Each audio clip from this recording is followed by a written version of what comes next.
Media reports के आधार पर बताया जा रहा है कि उत्तर प्रदेश के बलिया डिस्ट्रिक्ट में क्रूड ऑयल रिजर्व खोजा गया है। ये सागरपल्ली गांव मिलेगा और यहीं पे बताया जा रहा है कि तेल की खोज हुई है।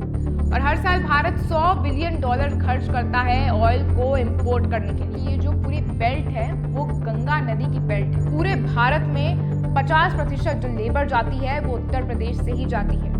और अगर ये ऑयल एक्सप्लोरेशन कामयाब होता है तो इससे मजदूरों का जो पलायन है काफी हद तक कम हो जाएगा और प्रदेश के अंदर ही रोजगार के नए अवसर मिलेंगे।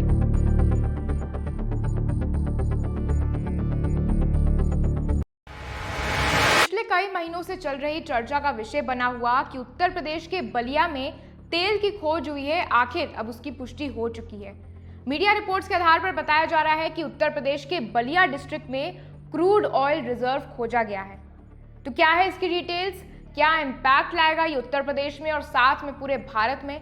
इसका जो इम्पैक्ट है लोकल एरियाज में, नेशनल लेवल पर और जियोपॉलिटिकल लेवल पर वो क्या होने वाला है, ये सारे सवालों के जवाब आज जानेंगे हम इस वीडियो में। नमस्कार, मैं देवांशी खन्ना और स्वागत है आपका बदलता उत्तर प्रदेश के पहले एपिसोड में।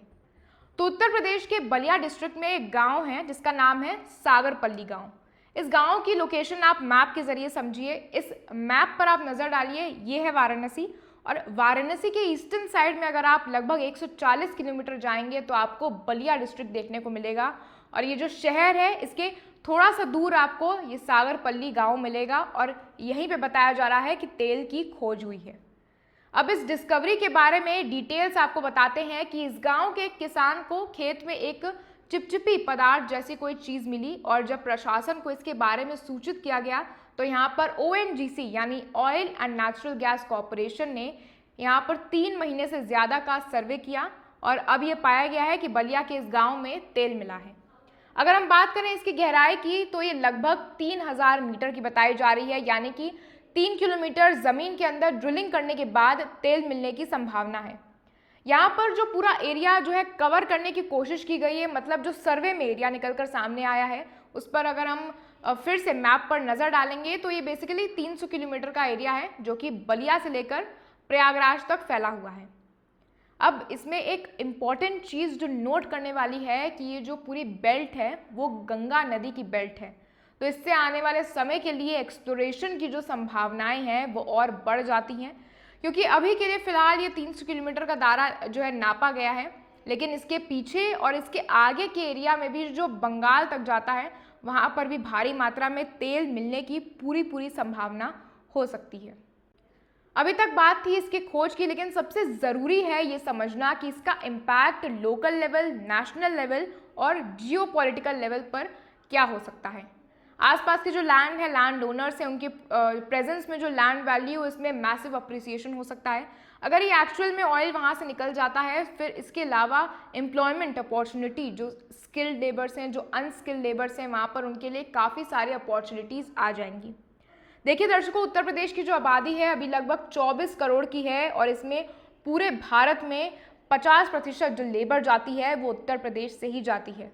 और अगर ये ऑयल एक्सप्लोरेशन कामयाब होता है तो इससे मजदूरों का जो पलायन है काफ़ी हद तक कम हो जाएगा और प्रदेश के अंदर ही रोजगार के नए अवसर मिलेंगे। साथ ही इंफ्रास्ट्रक्चर को भी बड़ा बूस्ट मिलेगा। वहाँ पर रोड्स की कनेक्टिविटी बढ़ेगी, इलेक्ट्रिसिटी, वाटर एक्सेस, मतलब ऊपरी हम बात करें मोटा तो डेवलपमेंट के काम तेज़ी से होने लगेंगे। अब आते हैं इस बात पर कि ये भारत के लिए कितना ज़रूरी है। देखिए, भारत के पास 2 तरह के ऑयल रिजर्व्स हैं। एक है प्रूव्ड रिजर्व्स, यानी जिसमें से हमें पता है कि कितना तेल हम निकाल सकते हैं, और दूसरा है एस्टिमेटेड रिजर्व्स, जैसे कि ये बलिया वाला केस है। अभी हमें इसमें अंदाज़ा नहीं है कि इसमें से कितना तेल निकल सकता है। 2022 के अगर हम डेटा की बात करें तो डेटा के अकॉर्डिंग भारत का जो ऑयल रिजर्व है वो 655.77 मिलियन मेट्रिक टन का है। और हम ऑयल रिजर्व के डिस्ट्रीब्यूशन की बात करें तो वह ज़्यादातर वेस्टर्न पार्ट्स में कॉन्सेंट्रेटेड है, जो कि गुजरात की तरफ एरिया जो है 33% है और उसके बाद असम का 22% का है। लेकिन इतने रिजर्व्स होने के बाद भी भारत ने अपने तेल की खोज को आधे से भी कम डिस्कवर किया है। अब अगर हम भारत के ऑयल कंजम्पशन की बात करें तो हम 3rd लार्जेस्ट ऑयल कंज्यूमर हैं US और चाइना के बाद।